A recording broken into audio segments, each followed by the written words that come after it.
Hi folks, this is Amy Chen Mills of Moment of Truth with Amy Chen Mills. Just popping in to remind you that you are listening to a two-part series of interviews with the authors Brian Merchant and Jathan Sadowski, who write about a new Luddism and harken back to the original Luddites and how we can resist the worst impulses of the new technologies. These interviews were produced by Todd Zimmerman, Meilin and Yanko Nyasu, and produced in conjunction with Hard Left News. If you like our podcast, please remember to like, subscribe, and rate at Apple, Spotify, YouTube, and right here at the KSQD website. Thanks so much and enjoy the show.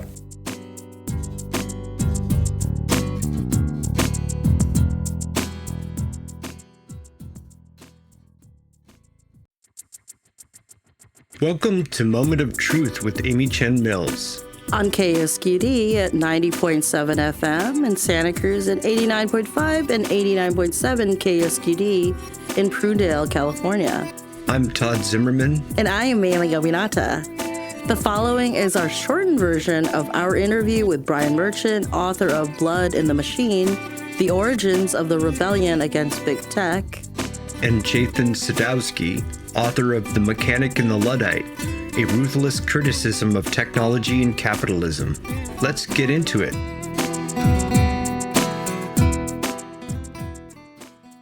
To kick things off, I want to ask Brian, who were the Luddites and why is it important for people to learn the true history of that movement? I would say, do you want the short version or the long version? Because we could fill an hour with who the Luddites really were. The Luddites were cloth workers in fast industrializing England, really kind of at the onset of the first industrial revolution, at a time when cloth working, we're talking weaving and framework knitting and trades like this, cloth production, were sort of the largest industrial base in England at the time. The largest sort of non-agricultural workforce were cloth makers. And so the Luddites were artisans and skilled cloth workers who, as conditions worsened, as factory owners adopted machinery to divide labor and institute and build some of the first factories.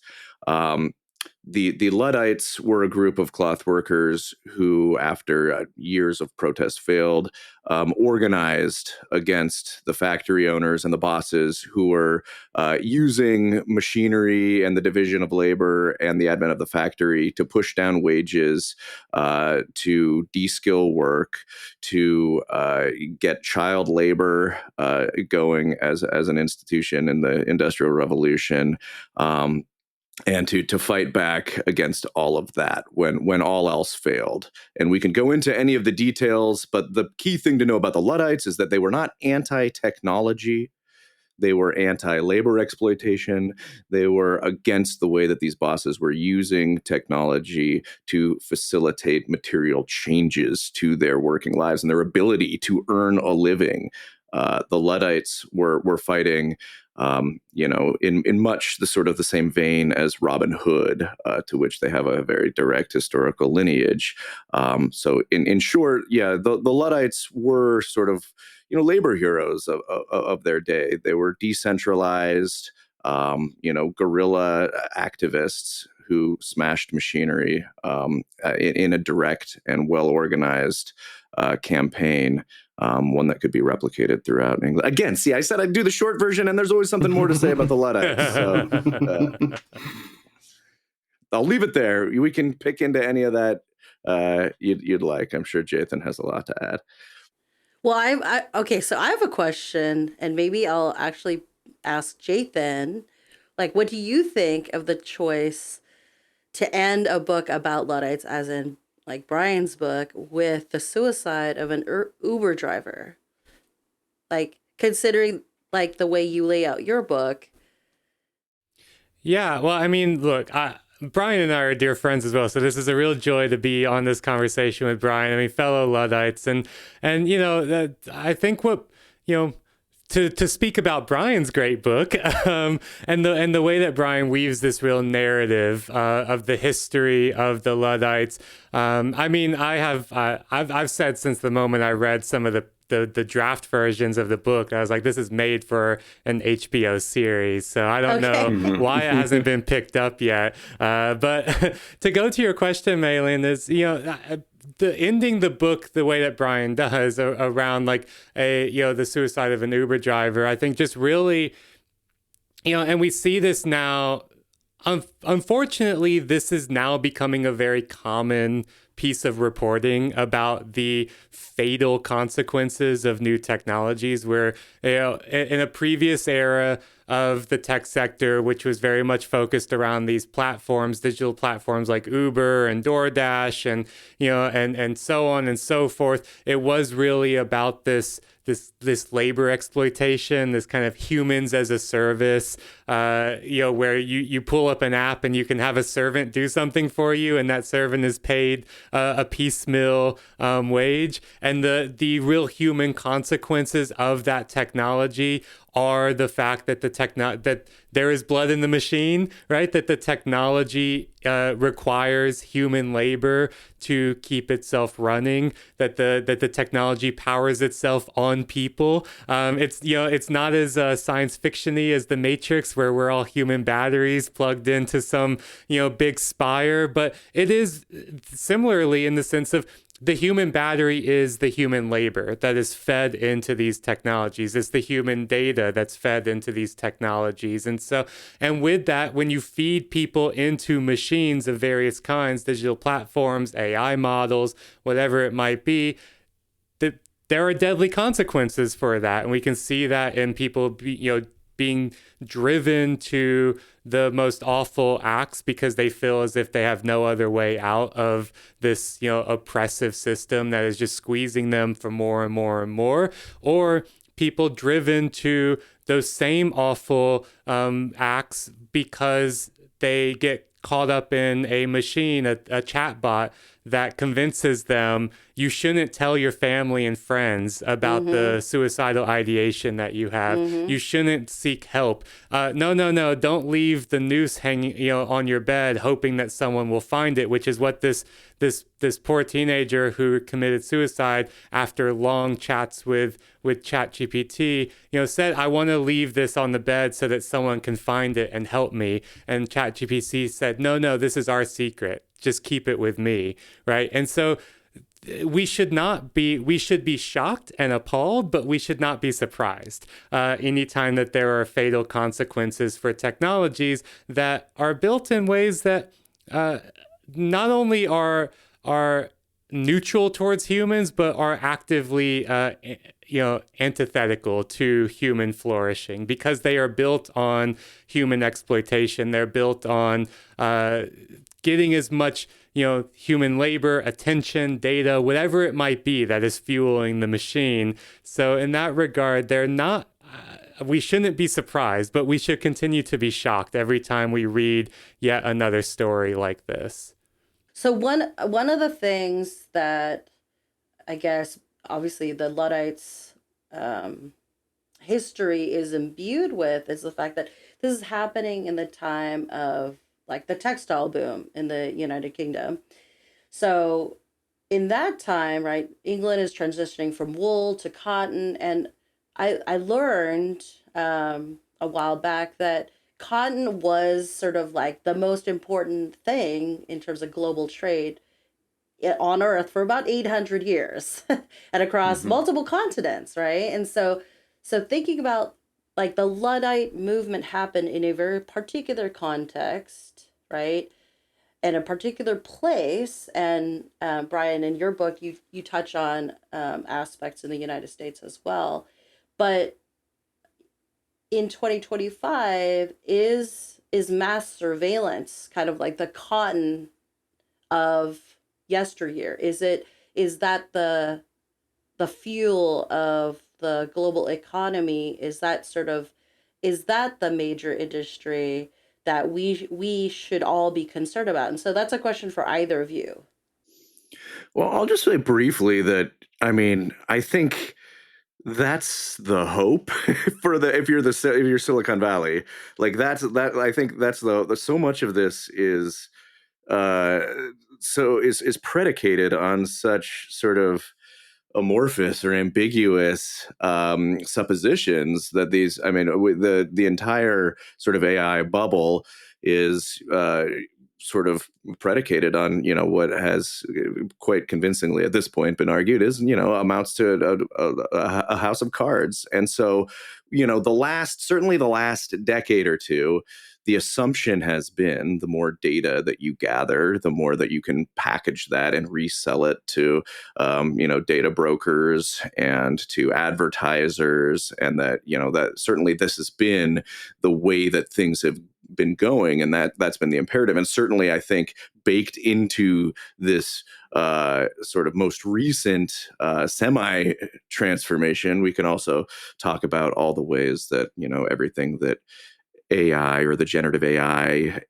industry is doing are sort of more iterative than, you know, than a lot of the sort of the companies might want us to believe. But yeah, so that's the hope, is that it's another frontier of more of data collection. Everything you type into the AI, you know, bot is being vacuumed up by that company. That's predicated on, you know, the systems vacuuming up data that's extant on the web everywhere. So it's another sort of frontier into data collection and mass surveillance, sure, but I do think we sort of differ from cotton in that, you know, cotton is a clearly useful commodity. It can be made into products and to woolen cloth and to, I mean woven cloth rather. And sold and marketed. What we're venturing into is something that is much more nebulously and useful than that. I mean, certainly it's useful to certain data profilers, but they've already got so much of that. They've already these, you know, we have data profiles that are extensive, you know, that are as longer than we can possibly imagine, about our preferences, what we've clicked on over the last 10 years, what videos we've watched, all of this, you know, and sure, now our communications with a chatbot are getting entered into or getting fed into the maw as well. But at what point does the utility of yet more data sort of begin to expire? And, you know, is this useful in creating a profile for, you know, a further extension of the psychopolitics that you're talking about? One thing about your book, Brian, that I really enjoyed is that I got the sensation that the dead are speaking to us, like the dead in history are speaking to us. Like there's just the way you let these figures in history kind of give the texture of their lives. And so when you go from like 200 years ago to the modern day, and you're quoting Christian Smalls of the Amazon Labor Union, I feel like you sort of taught the reader, you're habituating us how to use your book, how to experience your book by seeing figures in the historical context, even now. So I thought I just wanted to give you like that compliment, but Well, also thank is you. that, yeah, is that just sort of like, oh yes, obviously I was going to do this, or is that something you did very intentionally to habituate the reader? Yeah, I think, you know, history just kind of speaks for itself, honestly. Like when you read what few accounts sort of remain of the Luddites, and, you know, you can read their letters. Kevin Binfield has a great collection of the writings of the Luddites in a book of the same name, and in some of the oral history that survives. And when, you know, when you read and hear the way that they're talking about the prospect of automation, of the challenges that they're facing, of their attitudes towards technology, that voice still rings out, because we haven't meaningfully changed the sort of the greater mode of development of how technology is built.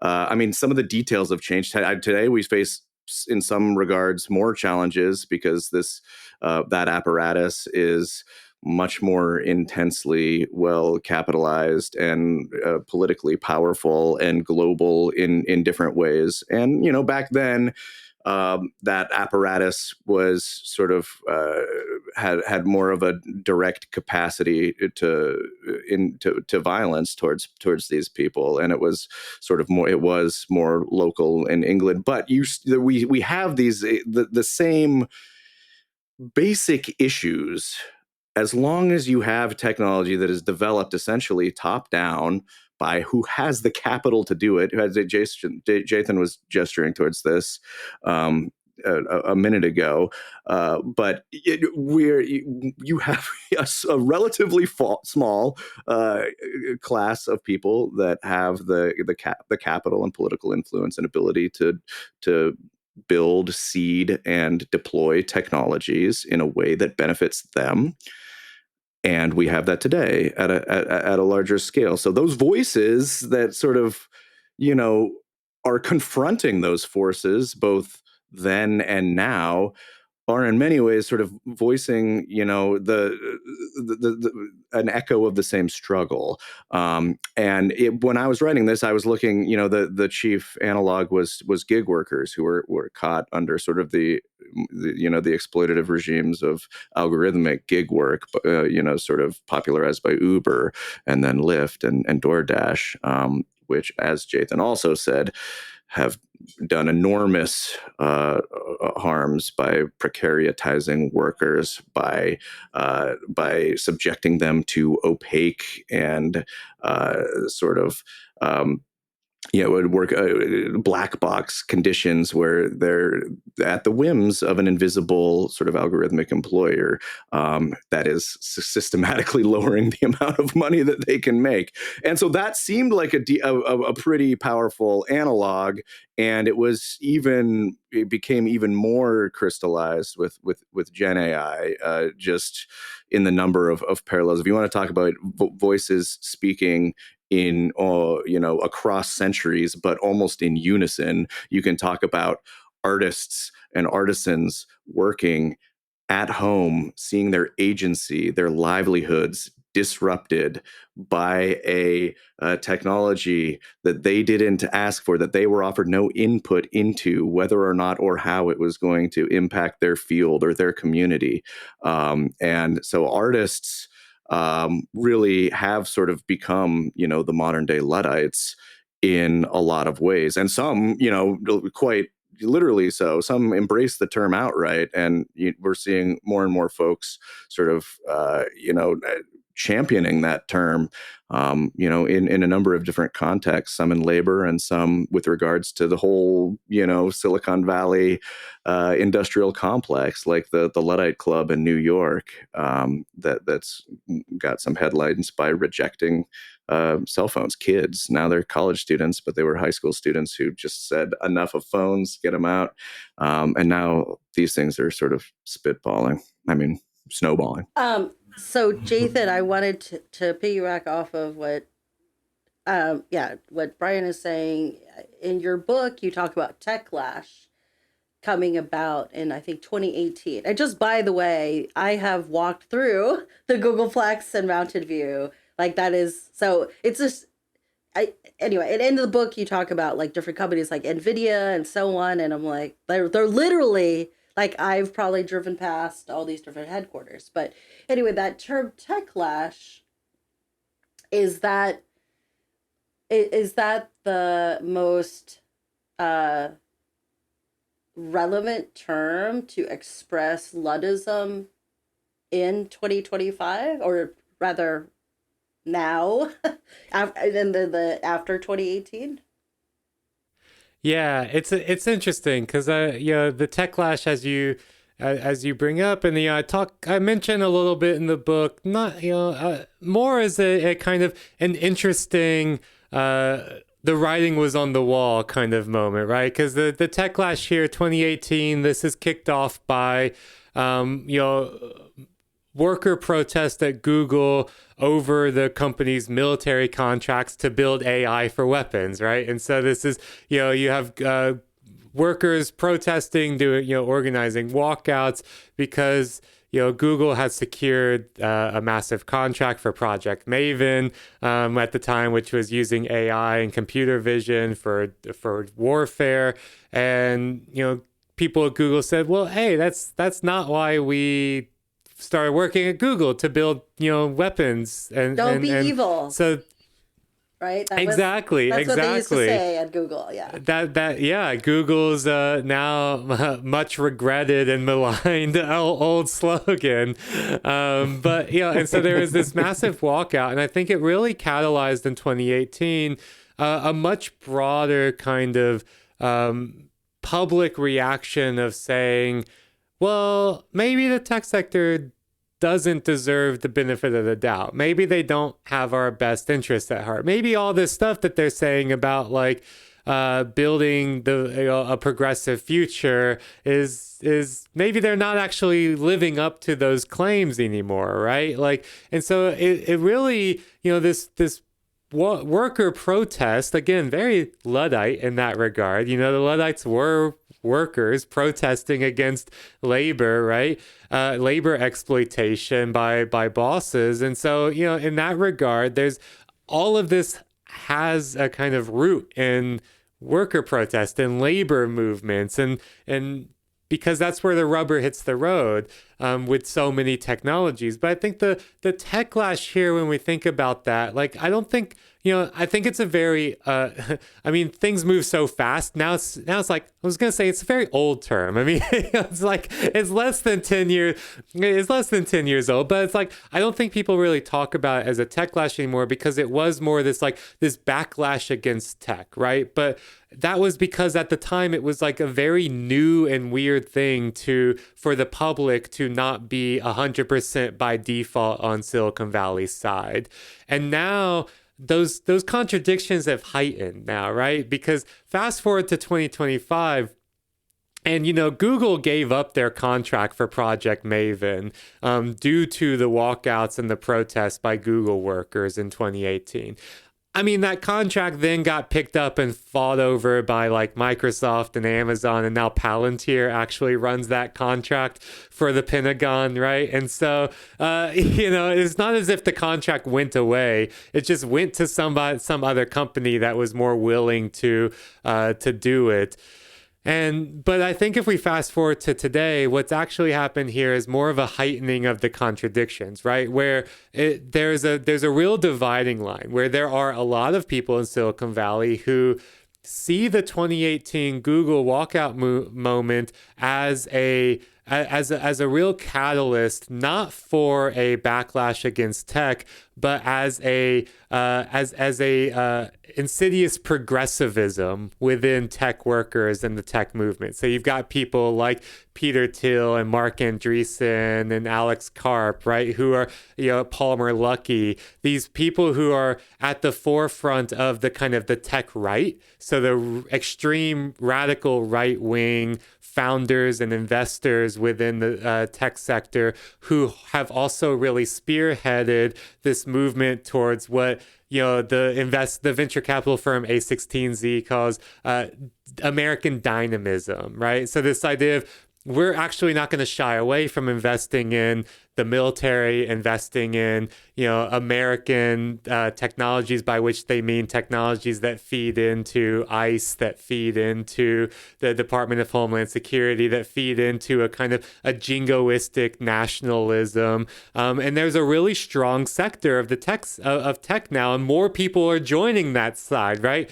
You've got Sam Altman, signing contracts through OpenAI with the military, right? More and more people in tech are joining that side, while at the same time, there's a dividing line here of people, largely people in the public, but also there are a lot of discontented workers in Silicon Valley who are seeing that actually these technologies are not built for our interests. They're not built for our futures, right? They're not built for things that we want them to be built for. And so I think, if anything, the techlash catalyzed a kind of a schism. And it was this real, Martin Luther banging the theses on the cathedral's door moment of, this schism where a number of largely very powerful people who have a lot to benefit in the tech sector said, actually, we're going to double down and we're going to go really hard on building technology for the surveillance state, for authoritarian politics, for military dominance, right? And then on the other side, you have a general public who now sees Silicon Valley not as this bastion of progress and growth and better futures, but instead as a cesspool of the most kind of right-wing, awful and idiotic people, and so. I don't think anyone really expected. I certainly didn't. If I cast my mind back to 2018, 2019, I don't think I expected the kind of that to be a real schism in the church of technology. But it certainly has proven to be, where I think that I teach. We're talking about all this criticism of technology and the Luddites and stuff, but I'm a professor in a faculty of information technology. I teach IT majors and computer science majors, but I'm teaching a course right now on human-centered AI, and we're having these conversations, thinking, we actually just read in my course the great New Yorker essay by Ted Chiang, another self-professed Luddite, the science fiction author, arguing, will AI be the new McKinsey? And they're talking about how AI is a not just a tool of, but a creature of these of capitalism and of capitalist systems. Like McKinsey, it is the weapon wielded by capital against labor, against institutions, and so on. But we're reading this, we're having conversations about this in my human-centered AI unit with all these undergrad IT and computer science majors, and they are appalled at the kinds of things that are happening in Silicon Valley. They're saying, how can we build something different? And they're asking me, how can I take the principles that you're teaching me, that the kind of critiques and analysis that you're giving to us, and how can I do, if I graduate and I get a job at Google or OpenAI, how can I take these principles into a place like that? Where these principles, these values are so antithetical to what the companies who are going to hire me as a computer science major believe in. And so these are the kinds of things that students now are really wrestling with. And I think that really speaks to this schism moment of this division between the perception of Silicon Valley. I talk to like my parents who live in Ohio and have never gone to college and never had any strong opinions about technology. And they're asking me, have you seen what that guy Elon Musk is doing? Oh, I hate him. And I'm like, it's weird that you have an opinion about Elon Musk, let alone one that jives with my opinion of him. And so I think that there's this kind of moment where it's hard to, you can't stand still on a moving train. And at this point, it's hard to be neutral about Silicon Valley. It's either you fully buy into the anti-woke, anti-progressive, pro-nationalist American dynamism, or you see that as the birth of everything that's wrong in society. Yeah, it's really interesting to read both of your books after reading Malcolm Harris's Palo Alto.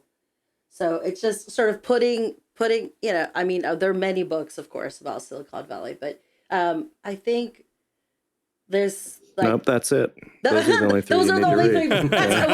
Those are the only three you ever need to read about Silicon Valley. But I think there's the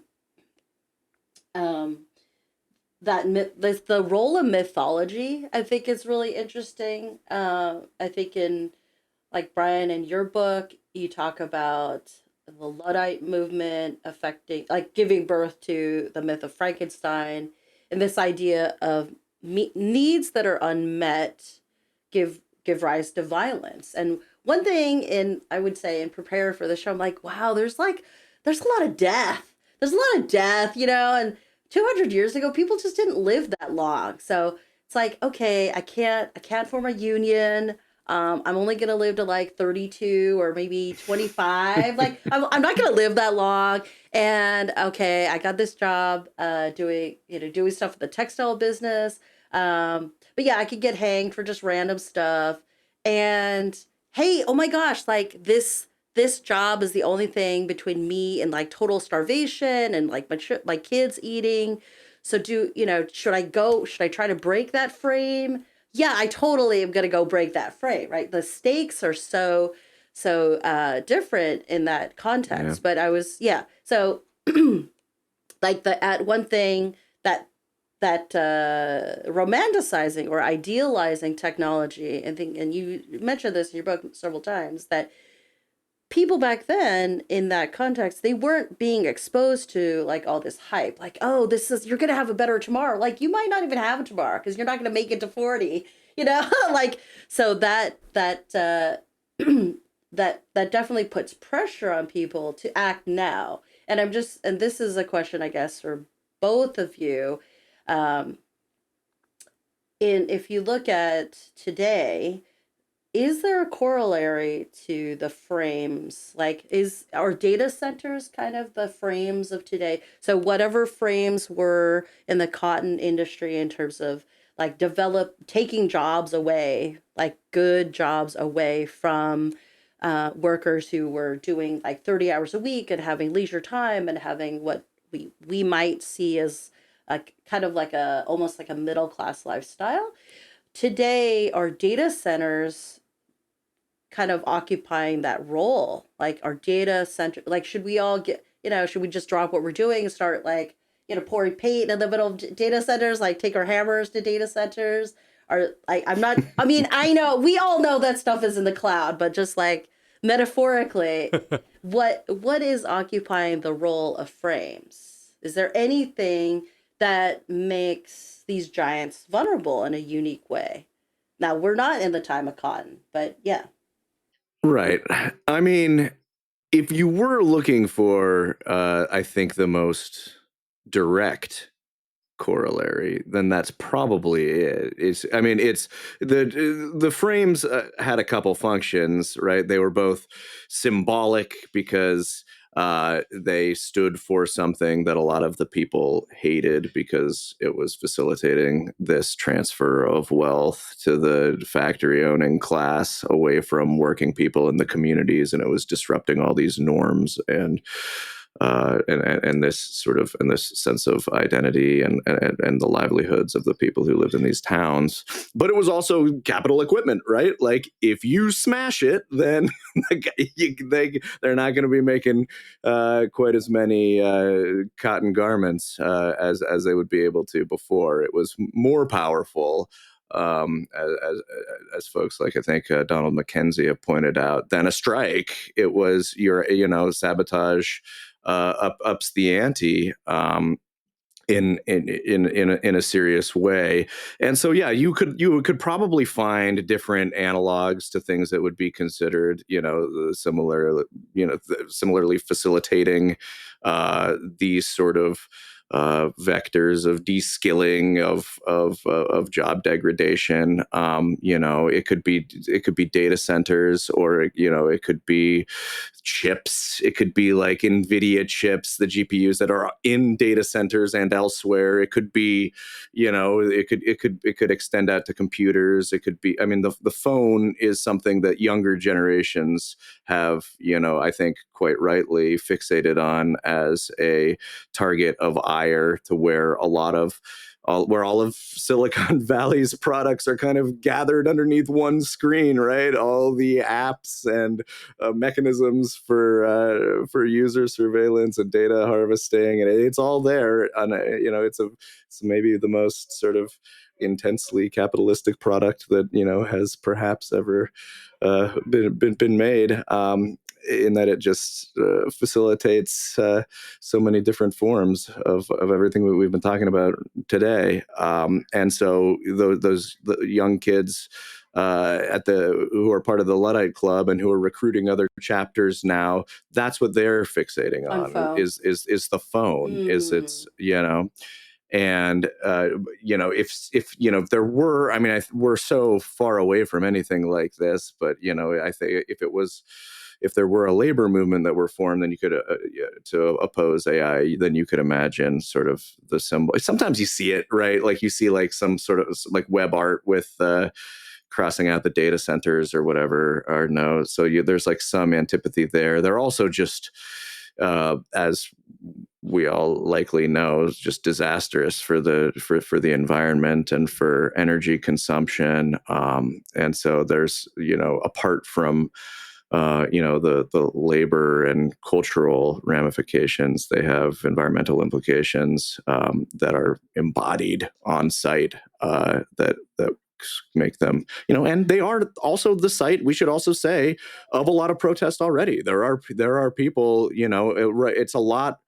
There's overlap, but it's a lot of sort of more NIMBY folks right now who protest the data centers and their proposed construction in their neighborhoods, especially in places where there's some lived experience with those data centers, and they can be kind of nasty to live around for various reasons. But there are movements that are opposing just the construction of the data centers because people don't want the tech companies setting up these enormous data hogging, water hogging facilities in their communities.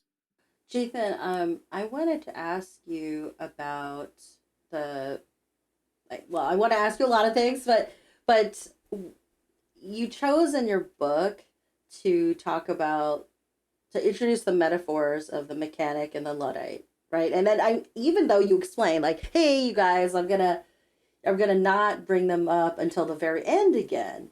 And so I'm just wondering, when you chose to construct your book that way, why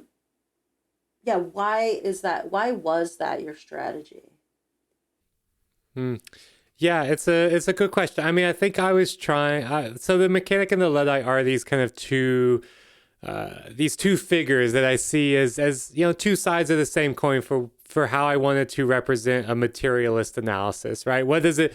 How can we kind of think about embodying this form of materialist analysis that underpins the book, right? This analysis that's based on those questions of how do you work? Who do you work for? What do you do, right? Like, what do you actually do? What kind of structures, dynamics, political, economic, are you coming out of, and are you serving, right? These as the kind of guiding questions for an analysis of technology and its relationship with capitalism. And for me, thinking about the mechanic and the Luddite was really, there's a real theme in a lot of my work towards really trying to draw from more mechanical forms of analysis and metaphors, right? Because I think there's something about digital technologies, about information technologies that, they are complex, but they're also mystified by design, right? They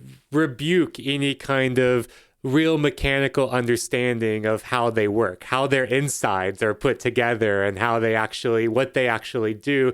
On one hand, this is because unlike a frame, the kinds of industrial machinery we're talking about with the Luddites, the kind of the power looms and so on, it's not flywheels and cogs that you can kind of see the mechanical motion happening and start to, reverse engineer how it's working, or where the choke points are, or what needs to be fixed or repaired, right? All of that is inside silicon chips and electrons, right? It's very hard to see. But that doesn't mean that there isn't some kind of mechanical action happening, in the sense that there are things going on, right? Things work in particular ways. They are not magic. And so for me, the mechanic is a way, this kind of figure of the mechanic is a way of demystifying the insides of these black boxes, right, of the engines of the tech sector and of capital, and saying, well, we can actually get inside. We can get our hands dirty. We can see how these things work. How are the models parameterized, right? How are they put together? What data is actually going into them? So on and so forth.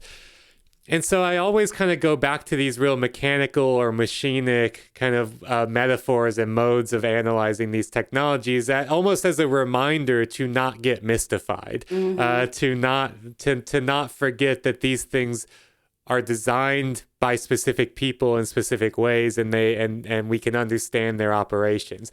The Luddite to me then is, Luddites are mechanics, right? Like this is not an either or situation. This is a both and. The Luddites, though, take that mechanical knowledge and place it within a social context. I know how the machine works, but now I'm also considering what work it does in my life.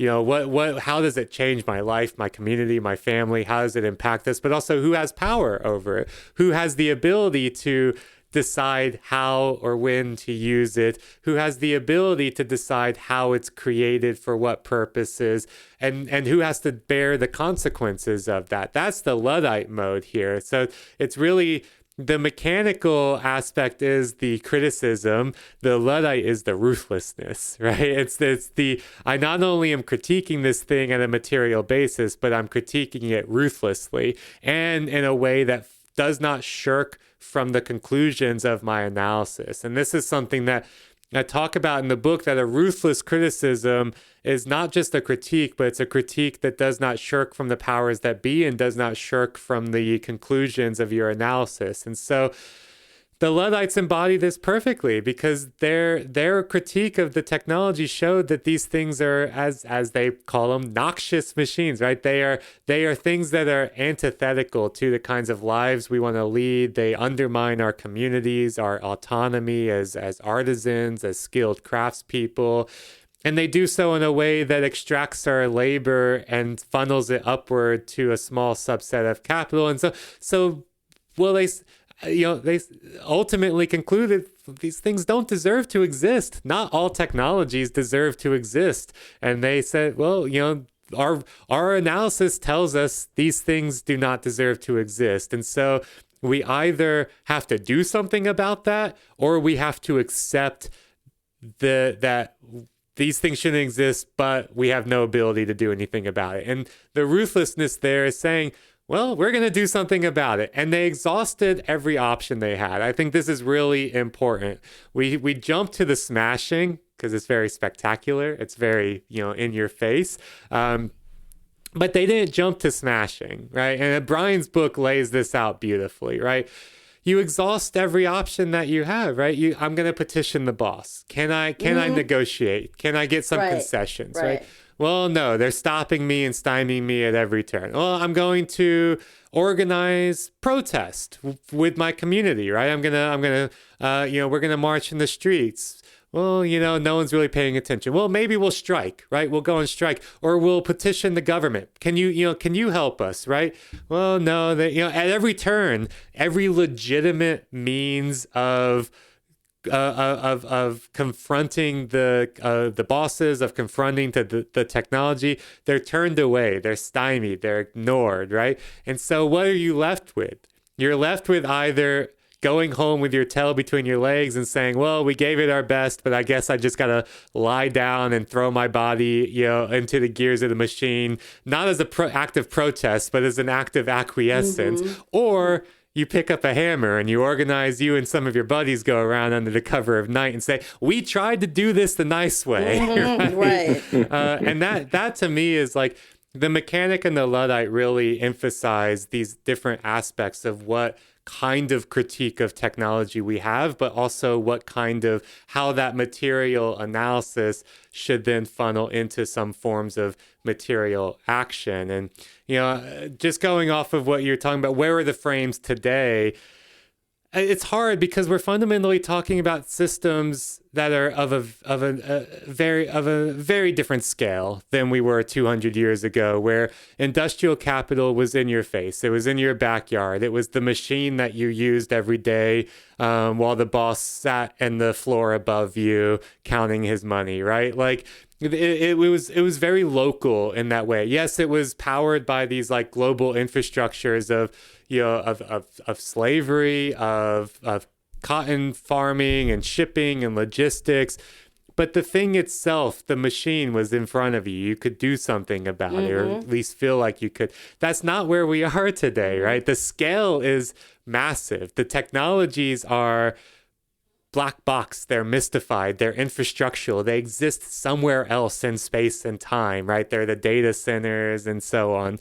There are these AI models that exist in servers somewhere else. Yeah. And so it's really hard to think, what's the thing I'm going to smash? And so I actually draw a lot of inspiration from other movements that have had to confront similarly massive and abstract kind of social and technical forces in society. So I think about like, civil rights movements and abolitionist movements, right? Where it's like, well, how do I smash racism, right? Where is the racism machine for me to smash? And like, well, no, it's something that is it has to be the result of a collective movement and of a sustained political organization and fight.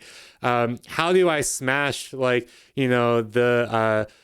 oil pipelines that are feeding climate change? Well, I draw inspiration from like Andreas Malm's book, How to Blow Up a Pipeline, right? Where it's like, well, there's a lot that requires a movement with a diversity of tactics, right? Political, but also physical, and social and moral, but also financial, right? And so I think about how do we draw those kinds of lessons and apply them to the tech sector, because ultimately the critique that we're laying out here is not unique to technology. It has to be intersectional. When we analyze the results of technology, we're also we should be arm in arm with movements against racism, against movements for gay rights, movements for environmental justice, right? All of these different movements, we're all fighting the same fight, and I think that the kind of the way the most people, or increasingly more people in public life now, recognize that Silicon Valley is also at the center of all those fights of of nationalism, of authoritarianism, of techno-fascism, of racism, of homophobia, transphobia, environmental degradation, right? Like everywhere you turn, you're like, oh, there's Silicon Valley contributing to that bad thing and that bad thing. And so to me, it's like what's the thing that we smash? I wish it was as simple as it was the thing in front of me, but instead I think we have to draw inspiration from others and say, well, the thing we smash is actually like a big social infrastructure, and we can only do that by holding up a sledgehammer the size of the world and bringing it down on these things. I want to ask, where can people find you, and what do you have coming up? Yeah, this was wonderful conversation. Thank you both for facilitating it, and Jathan, always a pleasure to meet in real and digital spaces. Perhaps we should shout out, it's on theme, that there's a Luddite conference being held, the first of its kind at Columbia University in November. Perhaps we can throw the details to that in the show notes if you happen to be there. I think the main conference is open to all. But most of my writing these days is at my newsletter, which is also called Blood in the Machine. And it's where I'm carrying out my AI Killed My Job project, and just my ongoing coverage of labor and power in Silicon Valley. Yeah, thanks again for having me. This was great. Thanks so much, Brian. A real joy.